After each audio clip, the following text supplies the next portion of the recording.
And I used to be ashamed of my scars. I would try to cover them up, and it's winter, so they're covered anyways. But I would cover them up because I wouldn't want someone to be like, oh, you're mentally unstable, and make all these judgments about me. And, you know, having CPTSD, struggling with depression, anxiety, that's just, it's one of those things where I felt like they would look down on me. And it's like, I didn't want that. So I was ashamed. I will cover it. And now I'm like, yeah, this is what I did to myself. But look at me now.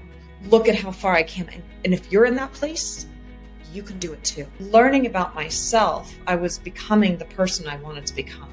So I was doing a lot of reading and listening to podcasts and watching YouTube videos and listening to TED Talks and going to therapy and really, really dedicating my life to growth.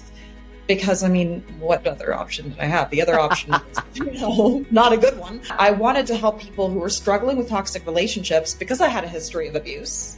Ooh, and I was like, well, you know, as someone who has a history of abuse, who kept getting in so many toxic relationships before finally figuring out what healthy looked like. Nice. I wanted to write a book to be like, here you go.